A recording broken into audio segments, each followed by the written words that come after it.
morning, sir. Hi. Before we will start, can we go as well?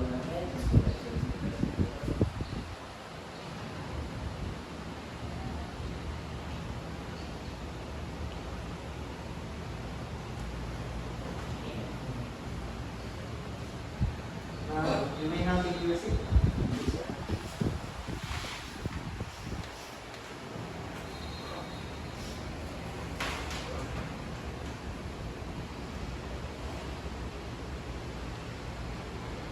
So, last meeting we discussed about the parts of lesson plan.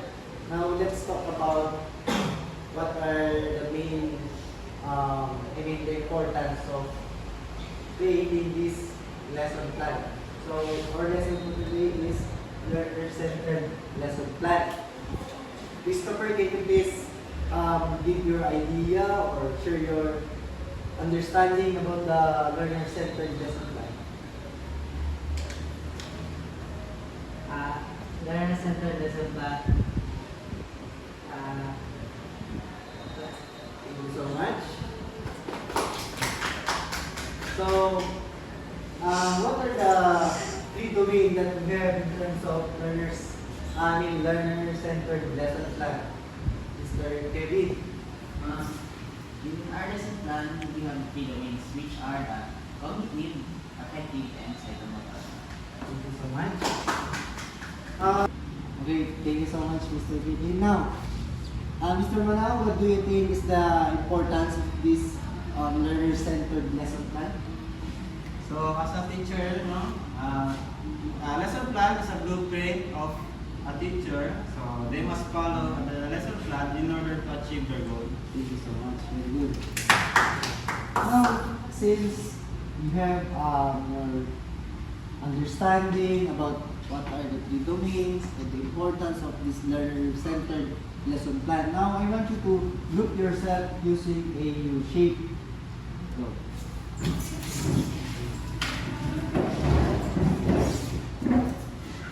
So for your activities, all you need to do is to create objectives. So you must follow the three domains. So what again the three domains? Cognitive, affective, and psychomotor. Very good. So I will give you the task, Mr. Christopher. You must focus on affective, and you must focus on psychomotor, and then you must focus on cognitive. Go.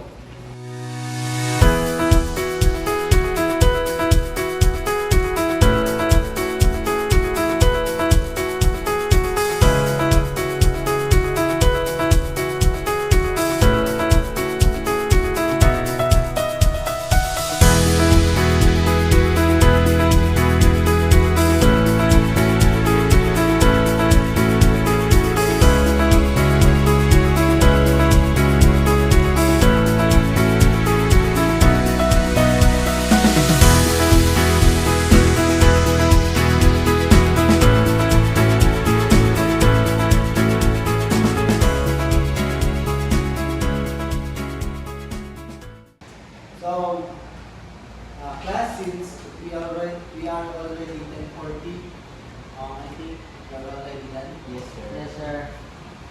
May I call Mr. Manao to present your task? Okay, good morning, everyone. My task is cognitive. So, in lesson plan, we have cognitive. So, in lesson plan, the students should be able to identify the topic in the lesson plan. Very good. Now, let's proceed to Mr. Christopher. So, the next one is affective. So, we will all know the affective will in lesson plan that the student will affect their mind and feeling also. The example here is the appreciate the value of the lesson plan.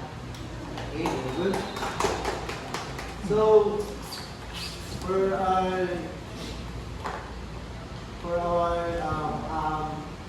psychomotor, we have Kevin Tulaw, I think. Again, good morning everyone. So, my assigned domain in the objectives in the lesson plan is all about psychomotor.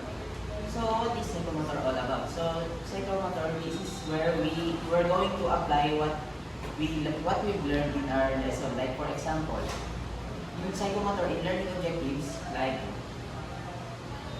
for example, my example here in the psychomotor is to create a simple lesson plan. That's all. Very good. So, now since we are already done with our discussion and activities, now I want you to answer this short quiz. Are you ready, class? Yes, sir.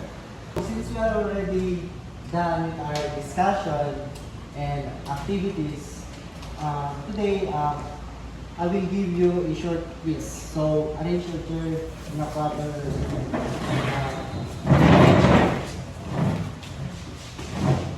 Are you ready, class? Yes, sir.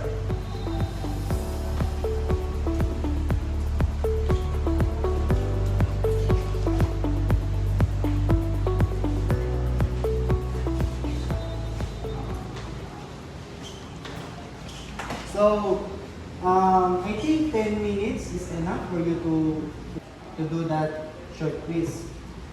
So, read only the direction. So, you may start.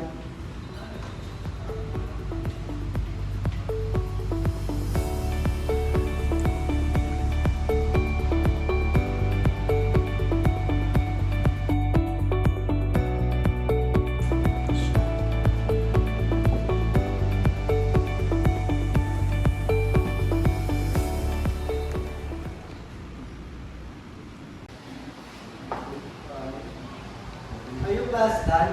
Yes, sir. Yes, sir. So, pass your pointer in the middle. And just to continue, please pass it over.